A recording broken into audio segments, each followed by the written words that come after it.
The Miami sun felt like liquid gold on Emma Wilson's skin as she sipped her mojito at the beachside bar. At 26, she had finally landed her dream job as a senior marketing strategist at Sterling Media Group in Chicago, and this weekend trip was her personal celebration before diving into the corporate world on Monday. The ocean breeze carried the scent of salt and freedom, and for the first time in months, she felt completely relaxed. The bar was one of those perfect spots where the sand met polished wood floors, where tourists mingled with locals, and where the music was just loud enough to feel the rhythm without drowning out conversation. Emma had chosen a coral sundress that complemented her auburn hair, which fell in loose waves past her shoulders. She wasn't looking for romance or adventure. She was simply enjoying her own company and the satisfaction of knowing she had worked hard to get where she was. That's when she noticed him. He sat 3 stools down, nursing what looked like whiskey on the rocks, his attention focused on the sunset painting the sky in shades of orange and pink. He was tall, probably 6'2", with dark hair that looked artfully disheveled and a profile that belonged in a cologne advertisement. But what caught Emma's attention wasn't just his striking appearance. It was the way he seemed completely absorbed in the moment, as if he too was seeking refuge from something. Their eyes met when the bartender made a joke that had everyone at the bar laughing. His eyes were a deep blue, the kind that reminded her of the ocean at twilight, and when he smiled at her, Emma felt her breath catch in an entirely unexpected way. "Beautiful evening," he said, his voice smooth and warm. "Perfect," Emma replied, surprised by how steady her own voice sounded despite her suddenly racing heart. He moved to the stool beside her with an easy confidence that wasn't arrogant but simply self-assured. "I'm Jackson. And before you ask, yes, I'm here alone on a Friday night in one of the most romantic cities in America. I promise I'm not running from the law or a failed wedding." Emma laughed, genuinely delighted by his directness. "Emma. And I'm doing the same thing, except I'm celebrating something rather than running from it. New job? How did you know?" Jackson's smile widened. "You have that look. Excited, a little nervous, ready to conquer the world." "I remember that feeling." They talked for hours. Emma learned that Jackson worked in media, though he was deliberately vague about the details. He said he needed a weekend away from responsibilities, from expectations, from being the person everyone needed him to be. She understood that completely. She told him about her journey from a small town in Indiana to graduating top of her class, about her passion for storytelling through marketing, about her dreams of creating campaigns that actually moved people rather than just selling products. "You're going to be incredible at your job," Jackson said at one point, his eyes holding hers with an intensity that made her skin tingle. "I can tell. You have that rare combination of creativity and strategic thinking. Plus, you actually care about the impact of what you do." "Is that rare?" Emma asked. "More than you'd think.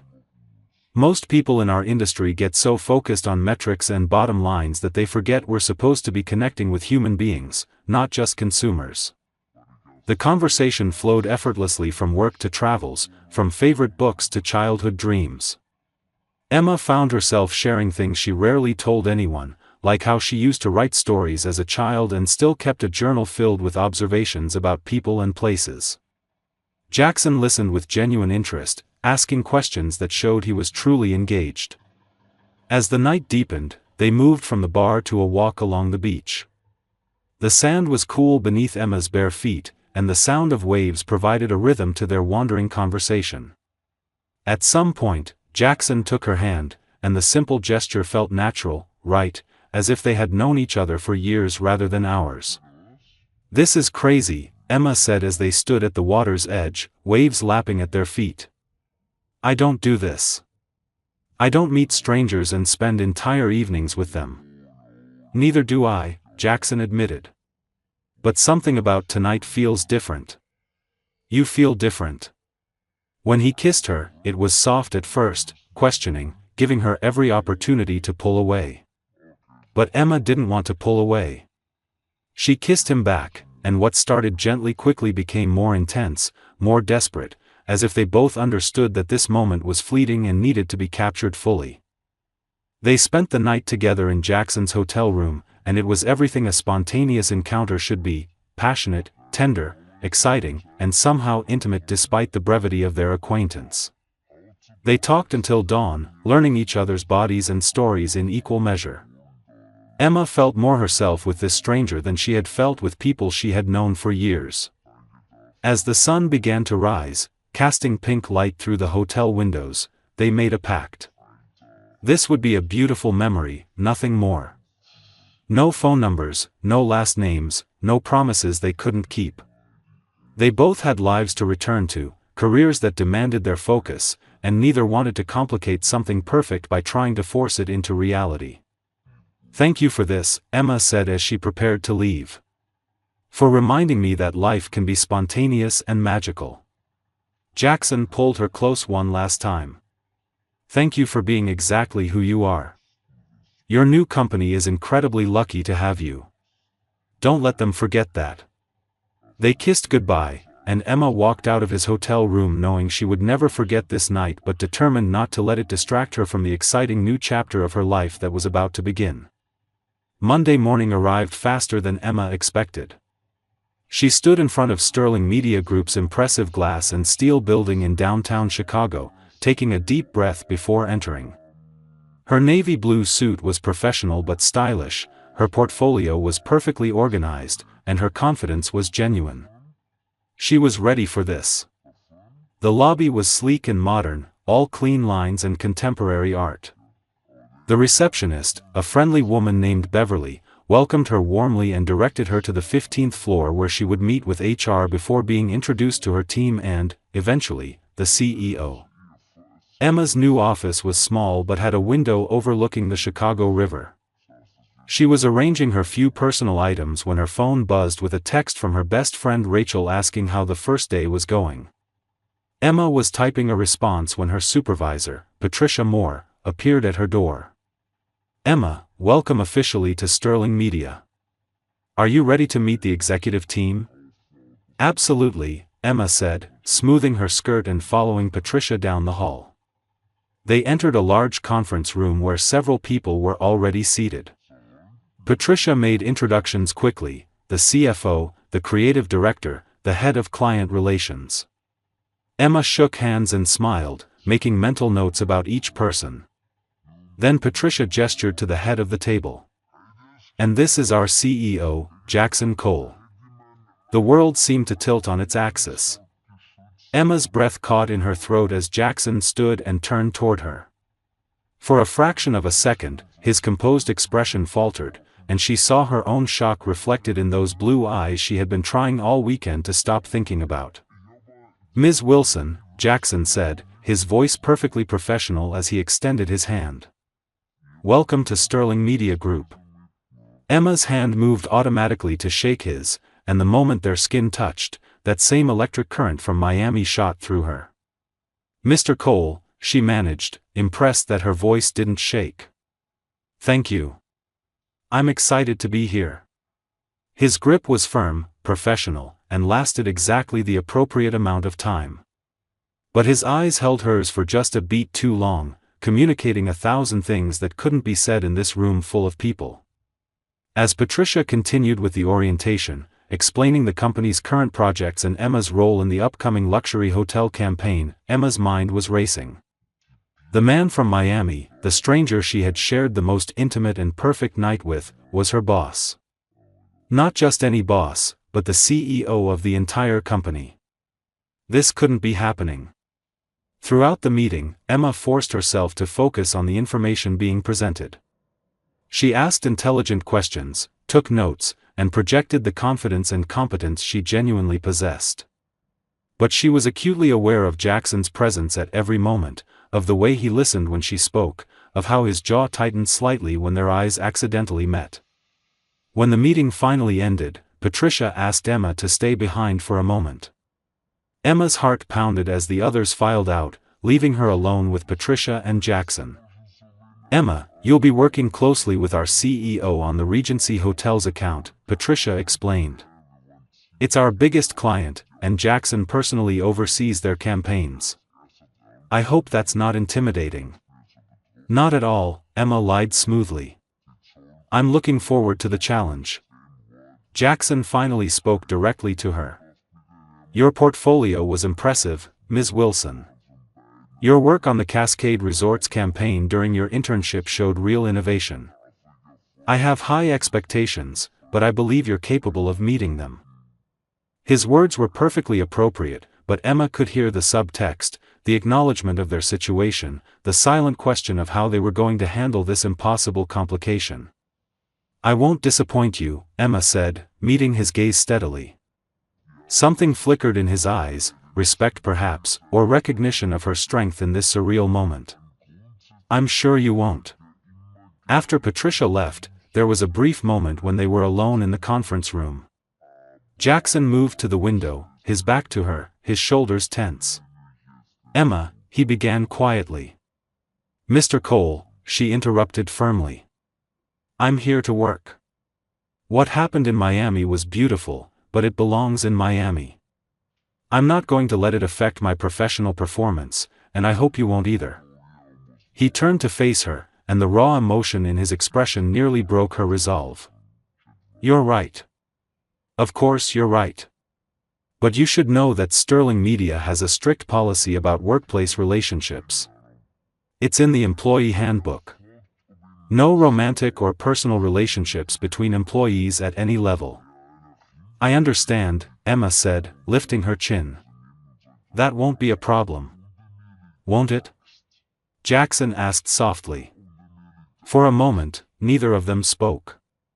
The air between them felt charged, heavy with everything they weren't saying, with the memory of salt air and tangled sheets and whispered confessions in the dark.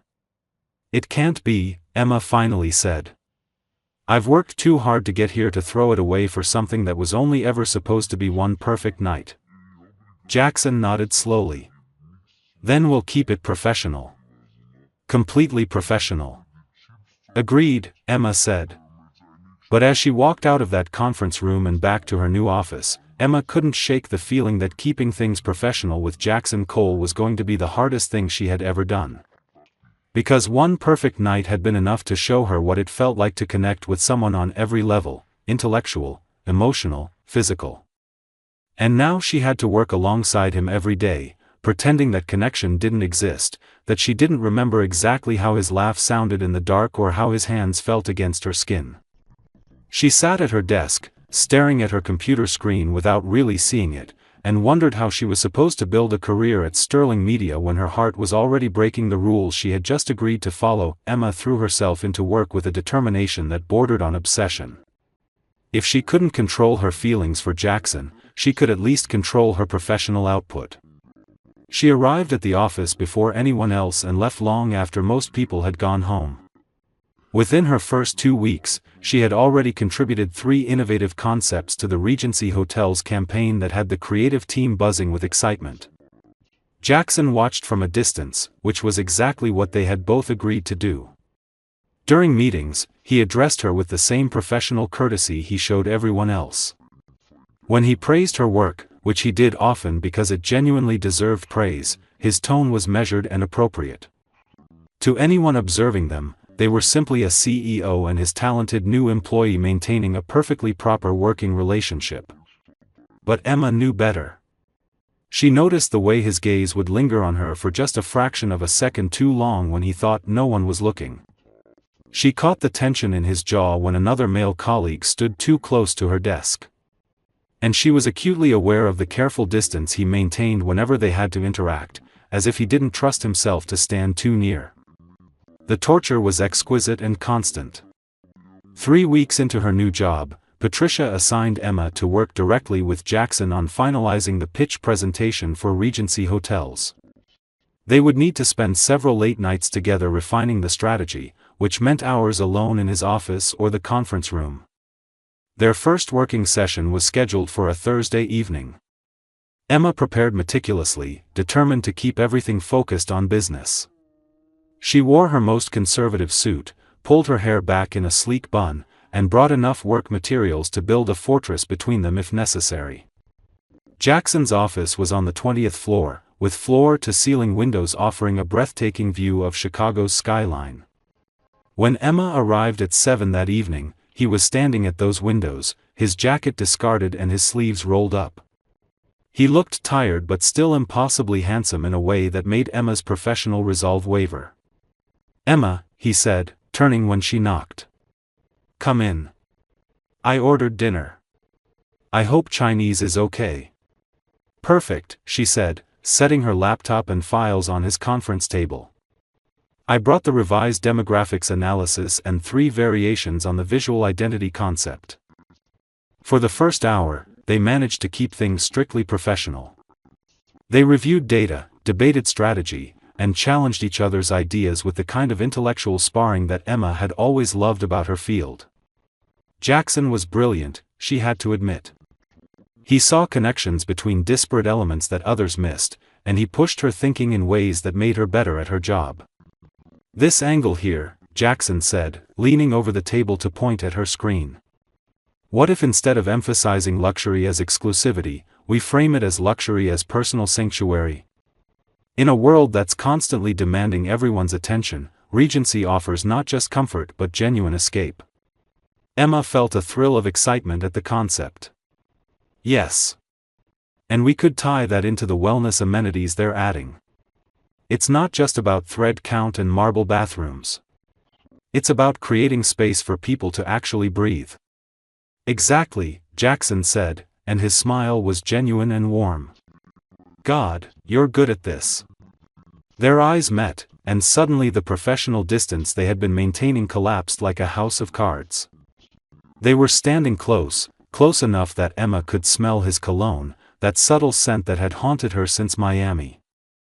Close enough that she could see the flecks of gray in his blue eyes, the shadow of stubble on his jaw. Jackson stepped back abruptly, running a hand through his hair. "We should take a break. The food's getting cold."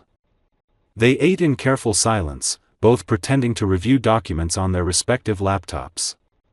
But Emma couldn't focus on the spreadsheet in front of her. All she could think about was how easy it would be to stand up, walk around the table, and close the distance between them. How much she wanted to feel his arms around her again, to hear him say her name the way he had in Miami, like it was something precious. "This is impossible," Jackson said suddenly, and when Emma looked up, he was staring at her with an intensity that made her breath catch. "Sitting here with you, pretending I don't remember every detail of that night. Pretending I don't want to know everything about you. Pretending I'm not completely distracted by how beautiful you look even in that armor you're wearing disguised as a business suit." Emma's heart hammered against her ribs. "Jackson, we agreed." "I know what we agreed," he said, his voice rough. "I know all the reasons why this is a terrible idea. I know about the company policy that I personally implemented. I know that getting involved with you could jeopardize your career, and I would never forgive myself if I did anything to hold you back. I know all of that, Emma. But knowing it doesn't make this any easier." Emma stood, gripping the edge of the table for support. "What do you want me to say? That I feel the same way? That I lie awake at night thinking about Miami? That every time you walk into a room, my entire body reacts like I've been plugged into an electrical outlet? Because I do, Jackson. I feel all of that. But I also worked too hard to get here to throw it away for something that might burn out in a month. And what if it doesn't?" Jackson asked, standing as well. "What if Miami wasn't just a perfect moment but the beginning of something real?" "We don't know that," Emma said, but her voice wavered. "We had one night. One perfect, magical night that should have stayed exactly what it was supposed to be. A beautiful memory." Jackson moved around the table slowly, giving her every opportunity to tell him to stop. But Emma didn't. She stood frozen as he approached, every nerve ending in her body singing with awareness. "What if I can't stop thinking about you?" he asked softly. "What if every decision I make, I find myself wondering what you would think? What if you've somehow become the standard by which I measure every conversation, every interaction, because nothing else feels as real as those hours we spent together?" Emma closed her eyes, fighting against the wave of emotion threatening to overwhelm her. That's not fair. You can't say things like that when we both know nothing can happen. You're right, Jackson said, and she felt rather than saw him step back. I'm sorry. That was inappropriate. We should finish this work and maintain our professional boundaries. Emma opened her eyes to find him already back at his side of the table, his expression carefully neutral again. The moment was over, but its impact lingered in the air between them like smoke. They worked for another 2 hours in near silence, speaking only when necessary to discuss the campaign. By the time Emma left his office at 11 that night, she felt emotionally exhausted. The constant effort of suppressing her feelings was taking its toll. The following week brought a new complication in the form of Derek Hamilton. Derek was the account executive for Regency Hotels, representing the client side in their dealings with Sterling Media. He was 32, effortlessly charming, with sandy blonde hair and an easy smile. He was also clearly interested in Emma. It started innocently enough. Derek praised her ideas during meetings, asked her opinion on various aspects of the campaign, and sought her out for coffee breaks to discuss strategy. Emma appreciated his attention and his genuine respect for her professional abilities. He was attractive, successful, and uncomplicated. Everything that Jackson couldn't be. After a particularly successful presentation to the Regency executives, Derek approached Emma as everyone was packing up. That was brilliant, he said, his smile warm and genuine. The way you connected the emotional messaging to their brand values was exactly what they needed to hear. Thank you, Emma said, pleased by the compliment. It was a team effort. Don't be modest. Everyone in that room knew those insights came from you. Derek paused, then continued with an almost shy smile. Listen, I know this might be forward, but would you like to have dinner with me sometime? Not work-related, just dinner. You seem like someone I'd enjoy getting to know outside of conference rooms. Emma hesitated. From across the room, she could feel Jackson's attention, though he was supposedly engaged in conversation with Patricia. Every instinct told her that accepting Derek's invitation would complicate things, but another part of her argued that this was exactly what she needed. Derek was available, interested, and there were no company policies preventing them from dating. I'd like that, Emma said finally. Dinner sounds nice. Derek's face lit up. Great. How about Saturday? There's this amazing Italian place in Lincoln Park. Saturday works, Emma agreed. As Derek walked away, Emma finally allowed herself to glance in Jackson's direction. He was looking directly at her, and the pain in his eyes was so raw that she almost gasped. But then he turned away, resuming his conversation as if nothing had happened. Emma spent the rest of the day telling herself she had done the right thing. She was a single woman, and Derek was a single man. They worked for different companies, so there were no policy violations. This was normal, healthy, exactly what she should be doing instead of pining for a relationship that couldn't exist. But that night, alone in her apartment, she cried for reasons she didn't want to examine too closely. Saturday evening found Emma getting ready for her date with Derek. She chose an emerald green dress that complemented her coloring and styled her hair in soft waves. Rachel, her best friend who had come over for moral support, sat on the bed watching with a critical eye. "You look gorgeous," Rachel said. "But you also look like you're going to a funeral instead of a date with a hot, successful guy who actually wants to be with you." "I'm fine," Emma lied. "Just nervous."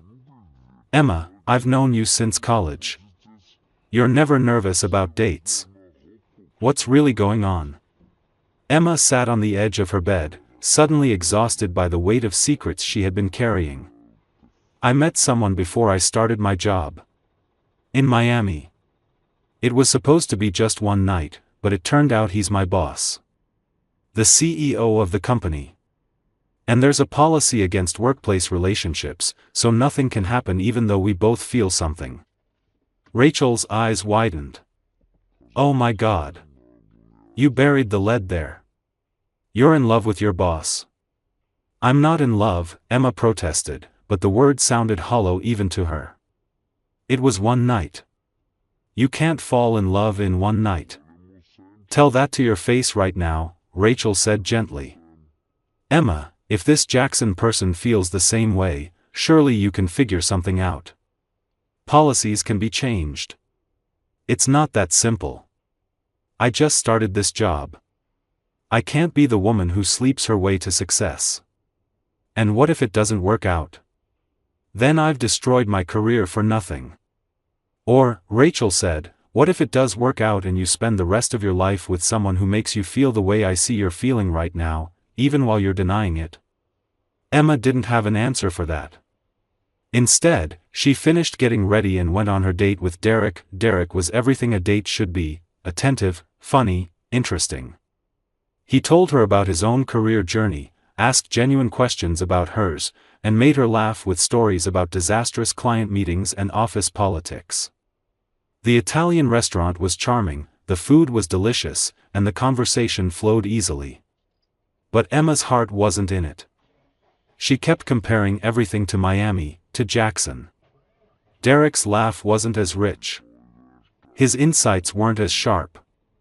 His touch, when he guided her through the restaurant door, didn't send electricity through her body. It was completely unfair to Derek, who was doing everything right, but Emma couldn't help it. They were walking back to Derek's car when Emma saw him. Jackson was standing across the street, clearly having just left another restaurant. He wasn't alone. A beautiful blonde woman stood beside him, laughing at something he had said. Emma's stomach dropped. Of course Jackson was on a date. Why wouldn't he be? He was attractive, successful, and single. She had no claim on him, no right to feel the jealousy that suddenly burned through her chest. But then Jackson saw her. Their eyes locked across the street, and Emma watched his expression change. He saw Derek's hand on the small of her back, saw them standing close together in a way that suggested intimacy. Something flickered across his face that looked like pain before his features settled into careful neutrality. The woman with Jackson said something, tugging on his arm, and he turned back to her with what looked like effort. Emma forced herself to smile at something Derek was saying, to play the part of a woman enjoying her evening, even though her heart was breaking. The following week at Sterling Media was tense in ways that no one but Emma and Jackson seemed to notice. They maintained their professional distance, but there was a new edge to their interactions. During meetings, Jackson's critiques of her work were sharper, though never unfair. Emma responded with a cool professionalism that masked the hurt she felt every time she remembered him with that blonde woman. Derek, oblivious to the undercurrents, continued to pursue Emma with charming persistence. He sent flowers to her office, invited her to lunch, and texted her funny observations throughout the day. Emma tried to reciprocate his interest, tried to force herself to feel something more than friendly appreciation. But her heart stubbornly refused to cooperate. It was Ramon, the building's maintenance supervisor, who finally pushed events toward their inevitable conclusion.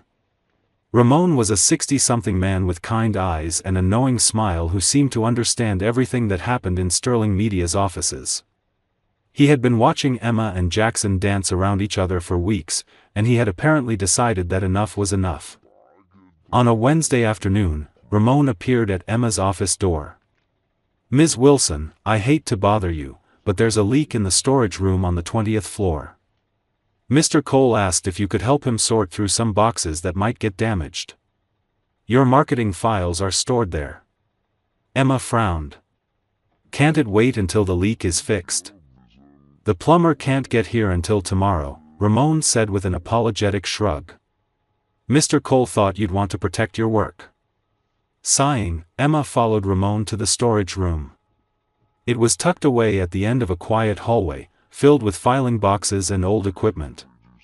Jackson was already there, examining a water stain on the ceiling with a frown. "Emma," he said, surprise evident in his voice. "What are you doing here?"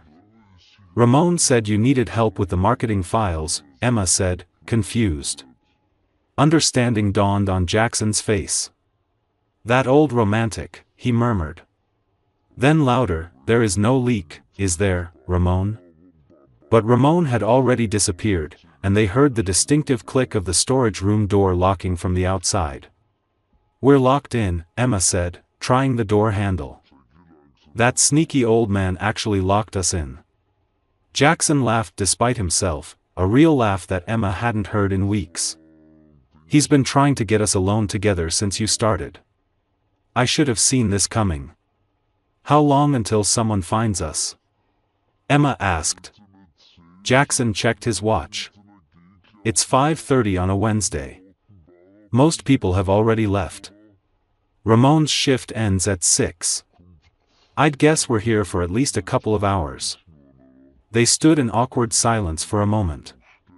The storage room was small, and the proximity to each other made the air feel thick with everything they hadn't said for weeks. So, Emma finally said, leaning against a filing cabinet. Who was she? The blonde from Saturday night? Jackson's eyebrows rose. You saw that. Her name is Catherine. She's a lawyer my sister has been trying to set me up with for months. I finally agreed to one dinner to get my sister off my back. She was beautiful, Emma said, hating the jealousy in her own voice. She was, Jackson agreed, moving closer. She was also intelligent, successful, and completely wrong for me. Because the entire dinner, all I could think about was you. About how you were out with Derek, about whether he was making you laugh, whether you were enjoying his company. He paused. Whether he was touching you the way I wanted to be touching you. Emma's breath caught. Jackson, don't. Don't what? Don't tell you the truth. I'm tired of lying, Emma. I'm tired of pretending I don't feel what I feel. I'm tired of watching you from across conference rooms and telling myself it's better this way. It is better this way, Emma said, but her voice lacked conviction. Your company has rules. Rules I wrote, Jackson said, now standing directly in front of her. Rules I can change. And how would that look? Emma challenged. The CEO changes the company policy just so he can date his employee? Everyone would think I slept my way into my job. They'd never respect my work again. Jackson was quiet for a moment, considering. You're right. That's not fair to you. But Emma, there has to be a way. I've been talking to HR, consulting with our legal team. We can make this work without compromising your position. How? Full disclosure to the board. A document stating that our relationship predated your employment. Regular reviews from Patricia instead of from me to ensure there's no favoritism. Complete transparency about everything. Emma stared at him. You've really been thinking about this.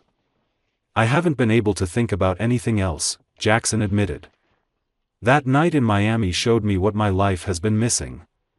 You showed me. And I refuse to believe that the universe brought us together twice just to keep us apart. What about Derek? Emma asked softly. What about him? Do you have feelings for him? Emma wanted to lie, wanted to make this easier by pretending Derek mattered more than he did. But looking into Jackson's eyes, she couldn't do it. No. He's wonderful, but no. He's not you. The relief that washed over Jackson's face was palpable. Emma, I'm falling in love with you. Maybe I started falling in love with you that first night in Miami when you told me about your dreams with such passion that I could see them. Maybe it happened the first time you challenged my ideas in a meeting and made me see things in a completely new way. Or maybe it's been happening gradually every single day that I've had to pretend I don't want to know every single thing about you. Tears pricked Emma's eyes. This is crazy. We barely know each other. Then let's get to know each other, Jackson said, reaching up to cup her face with his hands. Let's do this right. Let's go on real dates where we don't have to hide. Let's build something real instead of just holding on to a memory. What if it doesn't work? Emma whispered. What if we try and fail and then I've lost both my dream job and this feeling? What if it does work? Jackson countered. What if we're the exception, the ones who actually get their happy ending? Don't you think that's worth the risk? Emma thought about the past weeks of denying what she felt, of forcing herself to maintain a distance that went against every instinct. She thought about Miami and how alive she had felt in Jackson's arms. She thought about what Rachel had said about spending her life with someone who made her feel this way. Yes, she said finally. It's worth the risk. Jackson smiled, and it transformed his entire face. Yeah. Yeah, Emma confirmed, her own smile breaking through. But we do this right. We follow every protocol, document everything, make sure no one can say my success is because of our relationship. Agreed, Jackson said. Starting with me kissing you right now because I've been dying to do this for weeks. When their lips met, it was like coming home after a long journey. Emma wrapped her arms around his neck as Jackson pulled her close, and everything that had been tense and complicated suddenly felt simple and right. The kiss was tender and passionate, familiar and new, a promise of everything they could be together. They eventually pulled apart, both breathing hard, foreheads resting together. We should probably talk about how we're going to handle telling everyone, Emma said practically, even as her hands traced patterns on the back of his neck. Tomorrow, Jackson said, kissing her again. Tonight, can we just be two people who found each other and decided to be brave enough to see where this goes? Tomorrow, Emma agreed. They spent the next hour in that storage room, sitting on the floor between filing boxes, talking about everything they hadn't been able to say before. Jackson told her about building Sterling Media from nothing, about the loneliness of success, about how he had started to wonder if work was all his life would ever be. Emma shared her own fears about whether she was good enough, whether she had what it took to really succeed in such a competitive field. You're more than good enough, Jackson said firmly. Your work stands on its own merit. When I hired you, I had no idea you were the woman from Miami. I hired you because your portfolio was the strongest of all the candidates, because your interview showed me someone with vision and drive. Promise me something, Emma said. Promise that we'll keep the professional and personal separate as much as we can. I want to earn every success on my own merit. I promise, Jackson said, kissing her forehead. And I promise that I'll celebrate every success knowing you earned it completely on your own. When Ramon finally unlocked the door at 8 that evening, he found them sitting close together, talking softly and holding hands. His satisfied smile suggested this was exactly what he had hoped would happen. Plumber's here, Ramon announced innocently. Turns out it wasn't a leak after all. Just some condensation. Thank you, Ramon, Jackson said with a knowing look. For everything.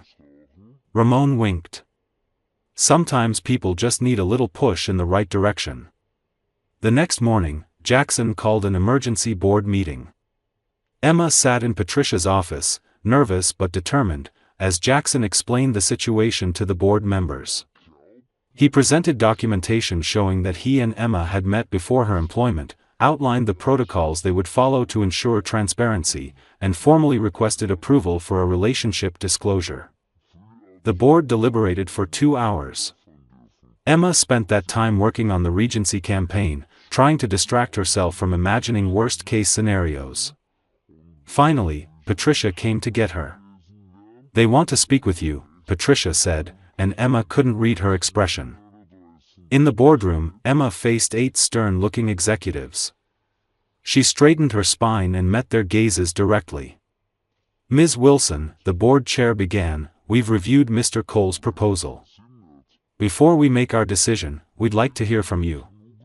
Are you entering into this relationship of your own free will, without any pressure or expectation of professional advancement? Absolutely, Emma said firmly. In fact, I'd like to go on record requesting that all my performance reviews and advancement decisions go through Patricia Moore rather than through Mr. Cole. I want my career success to be based entirely on my own merit, with no possibility of favoritism. The board members exchanged glances. One of them, an older woman named Margaret Chen, leaned forward. That's a very mature approach, Ms. Wilson. I appreciate your commitment to ethical boundaries. She looked around at her colleagues.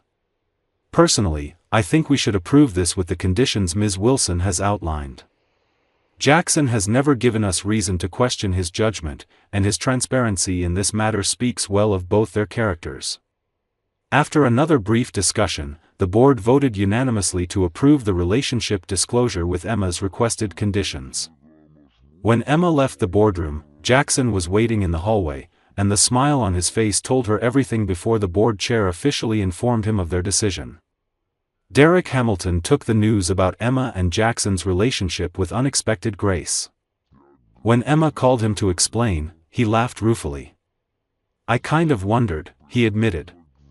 "There was something in the way you looked at him, even when you were trying not to. I'm disappointed, but I also know you can't force chemistry. Thanks for being honest with me." "You're a good person, Derek," Emma said sincerely. "You'll find someone amazing." "So will you," Derek said. "Actually, it sounds like you already have." The office reaction was mixed but generally positive. There was some initial gossip, some speculation, but Emma's work continued to speak for itself. The Regency Hotel's campaign launched to critical acclaim, with the industry recognizing Emma's contribution specifically. Within 6 months, she had proven beyond any doubt that her success had nothing to do with her relationship with the CEO. Jackson and Emma took things slowly, getting to know each other properly outside the intensity of that first Miami night. They discovered that what they had felt so immediately was based on real compatibility. They shared the same values, challenged each other intellectually, and brought out the best in each other professionally and personally. A year after Emma joined Sterling Media, Jackson took her back to Miami for a long weekend. They stayed at the same hotel where they had spent their first night together, returned to the same beach bar where they had met. A year ago, Emma said as they stood at the water's edge, waves lapping at their feet, "I came here to celebrate starting my dream job. I had no idea I was also meeting my dream person." "I came here to escape," Jackson said, pulling her close. "I thought I needed a break from my life. What I really needed was to find someone to share my life with." "Did you ever imagine," Emma asked, "when you were standing in that conference room introducing yourself to your new employee, that we'd end up here?" "I imagined it," Jackson admitted. "I hoped for it. But I never thought we'd actually have the courage to make it real."